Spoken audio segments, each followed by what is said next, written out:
नंदीग्राम में बीजेपी के हाथों चुनाव हारने के तीसरे ही दिन ममता बनर्जी तीसरी बार मुख्यमंत्री पद की शपथ लेने राजभवन पहुंची।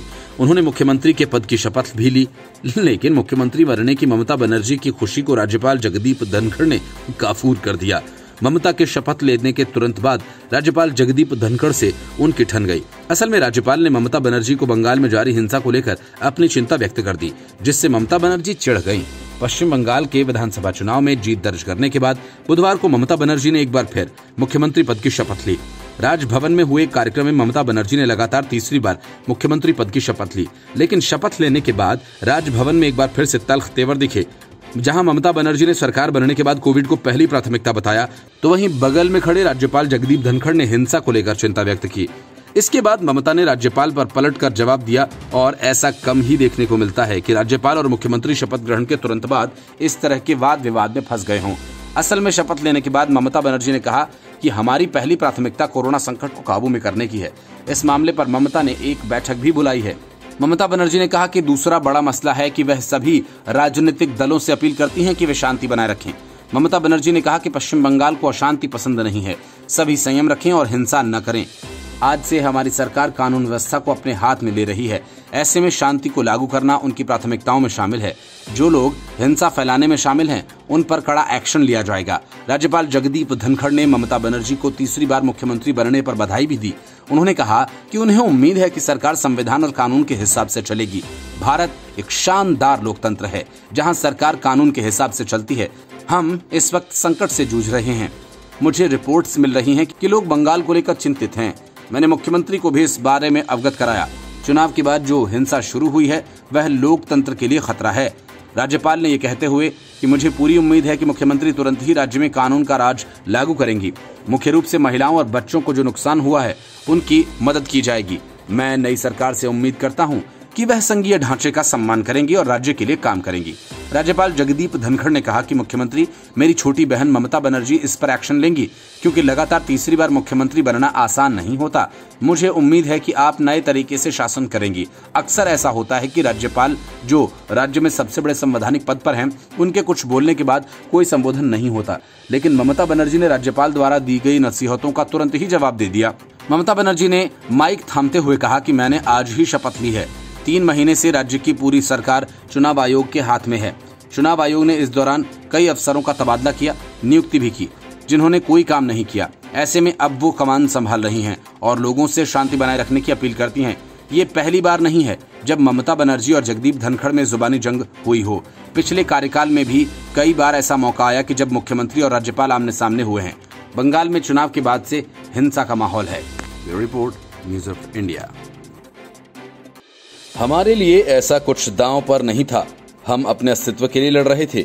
बीजेपी पर पोलराइजेशन का आरोप लगाते हुए अधीर रंजन चौधरी ने कहा, इनमें कोई कसर नहीं छोड़ी गई थी, लेकिन फेल साबित हुए। उन्होंने कहा कि मुर्शिदाबाद और मालदा जैसे इलाकों में मुस्लिम वोट बैंक का ध्रुवीकरण हुआ। चौधरी ने कहा कि सीतालकुची में केंद्रीय बलों की फायरिंग में 4 युवकों की मौत हुई थी और सभी मुस्लिम थे। इसके बाद से ही ध्रुवीकरण तेज हुआ। चौधरी ने कहा कि टीएमसी ने इस स्थिति का फायदा उठाया और अपने वोटों का ध्रुवीकरण किया। कांग्रेस नेता ने कहा कि ममता बनर्जी पर महिलाओं ने भरोसा जताया, जबकि मुस्लिमों ने भी उनका विश्वास किया। लेफ्ट वोटों के टीएमसी के ट्रांसफर होने के सवाल पर चौधरी ने कहा कि निश्चित तौर पर वोटों का एक हिस्सा ट्रांसफर हुआ। यही नहीं, उन्होंने कहा कि कांग्रेस का वोट भी काफी हद तक टीएमसी को चला गया। अधीर रंजन चौधरी ने कहा कि कांग्रेस को मुख्य तौर पर मुस्लिम वोट मिलता है और वह टीएमसी को ट्रांसफर हो गया। इसके चलते ही ये स्थिति पैदा हुई। चौधरी ने कहा कि मुस्लिम वोट टीएमसी के खाते में चला गया। बंगाल चुनाव के दौरान रमजान शुरू होने पर कांग्रेस के अधीर रंजन चौधरी ने चुनाव आयोग से कहा था कि वो बाकी का चुनाव रमजान के बाद कराए। ऐसा कहने के पीछे अधीर रंजन चौधरी की मंशा साफ थी कि उनके निशाने पर मुस्लिम वोटर्स हैं, जिन्हें वे खुश करना चाहते हैं। लेकिन बंगाल के मुसलमान मतदाताओं के दिमाग में सिर्फ एक बात थी, वह ये कि जैसे भी हो ममता बनर्जी को जिताना है। इसलिए न तो कांग्रेस के प्रति उनकी निष्ठा काम आई और न कम्युनिस्टों की विचारधारा। इन सब से ऊपर उठकर पूरे बंगाल में मुस्लिम वोटर्स टीएमसी के पीछे जा खड़े हुए। पोलराइजेशन का ऐसा चेहरा पूरे भारत में पहली बार दिखा।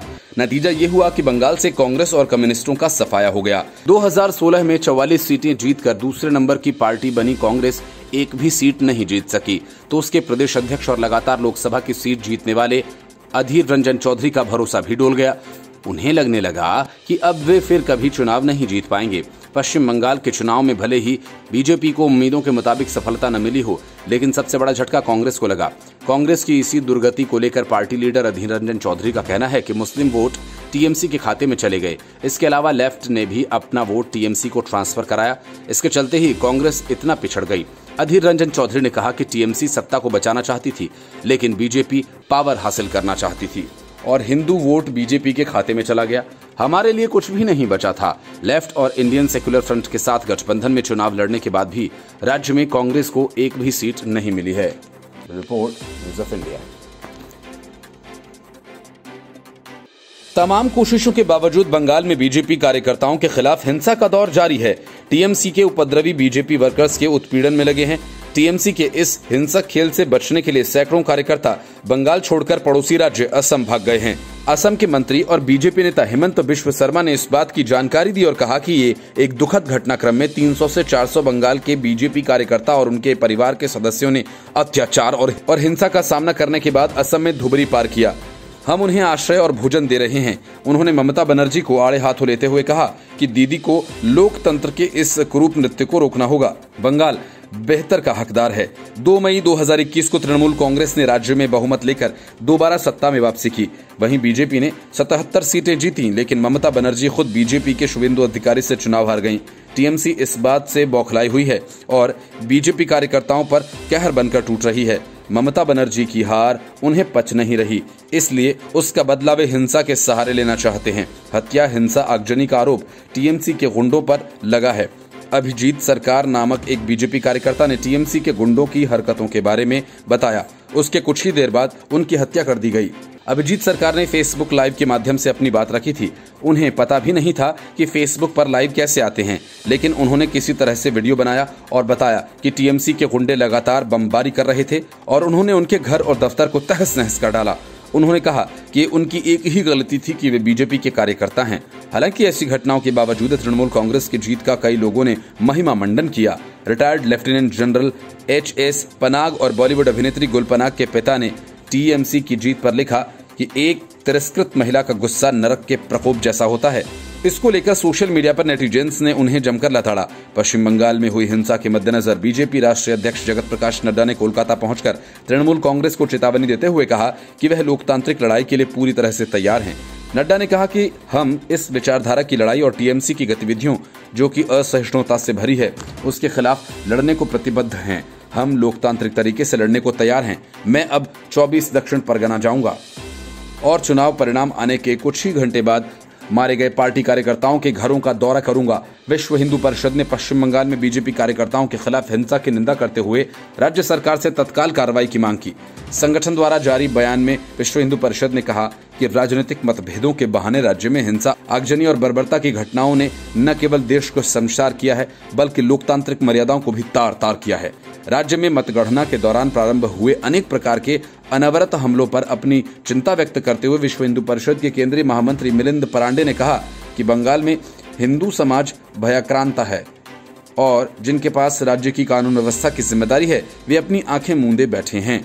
अगर राज्य और केंद्र सरकार उनकी रक्षा करने में सफल नहीं होती तो हिंदुओं को अपनी रक्षा खुद करनी होगी। Report news of India.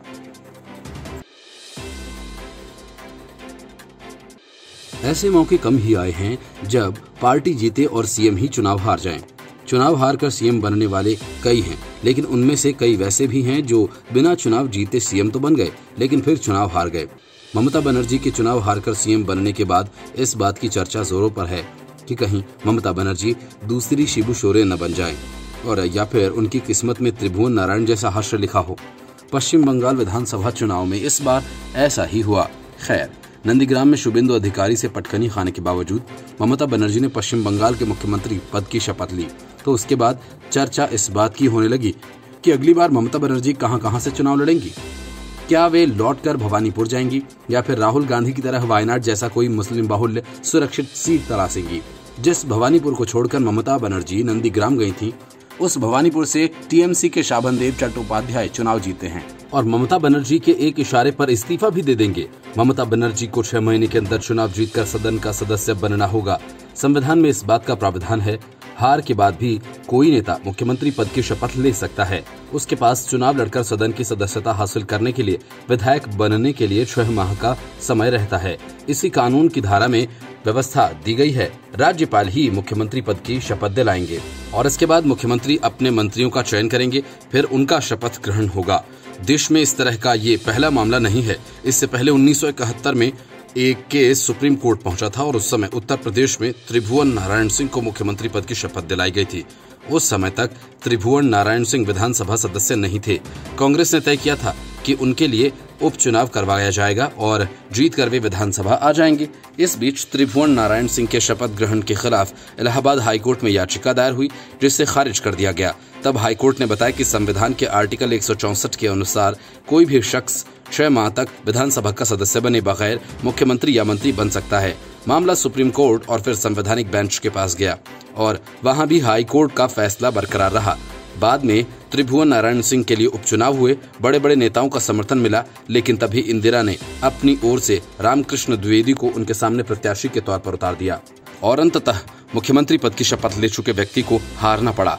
अब संविधान के इसी अनुच्छेद की तर्ज पर संभव है कि उपचुनाव करवाए जाएं, जिसमें टीएमसी की पूरी कोशिश रहेगी कि ममता बनर्जी को एक सीट से प्रत्याशी बनाकर जीत दिलवाई जाए। अगर इस बीच ममता चुनाव नहीं जीत पाती हैं, तो इस संबंध में एक बार पंजाब मंत्री तेज प्रकाश की नियुक्ति पर कोर्ट ने बताया था कि अगर कोई मंत्री लगातार 6 माह तक नियुक्त होने के बावजूद खुद को सदन के लिए निर्वाचित नहीं कर सका, तो उसका पद पर बने रहना असंवैधानिक, अनुचित, अलोकतांत्रिक और अमान्य है। कोर्ट ने यह भी साफ कहा था कि किसी सदन का सदस्य निर्वाचित हुए बगैर किसी व्यक्ति को बार बार 6 माह की अवधि बीतने के बाद मंत्री या अन्य पद नहीं दिया जा सकता। यह संविधान की आत्मा के खिलाफ होगा और संविधान के साथ खिलवाड़ होगा। इस तरह का एक प्रयास कुछ साल पहले बंगाल से सटे झारखंड में भी हुआ था, जहां अंततः शिबू सोरेन को मुख्यमंत्री पद से इस्तीफा देना पड़ा था। असल में 27 अगस्त 2008 को मधु कोड़ा ने झारखंड के सीएम पद से इस्तीफा दे दिया था। उसके बाद झारखंड मुक्ति मोर्चा के तत्कालीन मुखिया शिबू सोरेन ने मुख्यमंत्री पद की शपथ ली, लेकिन वे विधानसभा के सदस्य नहीं थे। पद पर बने रहने के लिए उन्हें 6 महीने के भीतर सदन का सदस्य बनना था, लेकिन तमाड़ सीट पर हुए उपचुनाव में वे हार गए। आखिरकार शिबू सोरेन को भी सीएम पद से इस्तीफा देना पड़ा। ये report, news of India. Mamata Banerjee लंबे अरसे से इस बात की कोशिश कर रही थीं कि बंगाल में वे केंद्र सरकार के कानूनों को किनारे लगाकर खुद कानून बनाएं और अपनी मर्जी से राज करें। मतलब ये कि ममता बनर्जी का इरादा बंगाल में समानांतर सरकार चलाने का था, लेकिन सुप्रीम कोर्ट ने ममता बनर्जी के इन इरादों पर पानी फेर दिया। ममता बनर्जी को तगड़ा झटका देते हुए सुप्रीम कोर्ट ने West Bengal Housing Industry Regulation Act 2017 को रद्द कर दिया। सुप्रीम कोर्ट के जस्टिस DY चंद्रचूड़ की अगुवाई वाली बेंच ने यह फैसला सुनाया। असल में ममता बनर्जी ने यह कानून केंद्र सरकार की real estate regulation and development act 2016 की जगह बनाया था। राज्य सरकार के कानून को असंवैधानिक करार देते हुए अदालत ने कहा कि समानांतर शासन स्थापित करने का प्रयास स्वीकार नहीं किया जा सकता। शीर्ष अदालत ने कहा कि यदि किसी विषय पर केंद्र सरकार का कानून है तो राज्य सरकार उसी तरह का कानून नहीं बना सकती। बार एंड बेंच की रिपोर्ट के अनुसार अदालत ने कहा कि पश्चिम बंगाल में एक समानांतर शासन स्थापित करने का प्रयास किया है जो संवैधानिक रूप से स्वीकार्य नहीं है। मीडिया रिपोर्ट्स के मुताबिक सुप्रीम कोर्ट ने राज्य सरकार के कानून को केंद्रीय कानून का अतिक्रमण माना और कहा कि इस कानून के एक समानांतर सिस्टम बनाया गया और संसद के अधिकार क्षेत्र में दखल दिया गया। अदालत ने कहा कि ऐसी स्थिति में राज्य सरकार का कानून अस्तित्व में नहीं रह सकता और उसे निरस्त किया जाता है। सुप्रीम कोर्ट ने अनुच्छेद 142 के तहत अपने विशेष अधिकार का इस्तेमाल करते हुए कहा कि इस फैसले का असर हीरा के तहत पूर्व में जिन हाउसिंग प्रोजेक्ट को मंजूरी मिल चुकी है उन पर नहीं होगा। बंगाल सरकार के इस कानून को एक गैर सरकारी संगठन ने चुनौती दी थी। याचिकाकर्ता का कहना था कि राज्य के कानून के कारण खरीदारों को नुकसान उठाना पड़ा है। ममता बनर्जी के इरादों पर पानी फेरने के साथ ही दिल्ली के अरविंद केजरीवाल और महाराष्ट्र के उद्धव ठाकरे सरकार सभी को सबक मिलेगा, क्योंकि उनकी भी कोशिश अपनी मर्जी चलाने की है। पश्चिम बंगाल विधानसभा चुनाव के नतीजे 2 मई को घोषित कर दिए गए थे। नतीजों में तृणमूल कांग्रेस की जीत सुनिश्चित होने के बाद राज्य में खून खराबे का नया दौर शुरू हो गया था। विपक्षी दलों, खासकर बीजेपी कार्यकर्ताओं, उनके घरों और कार्यालयों को निशाना बनाया गया। 14 लोगों की मौत की अब तक खबर आ चुकी है।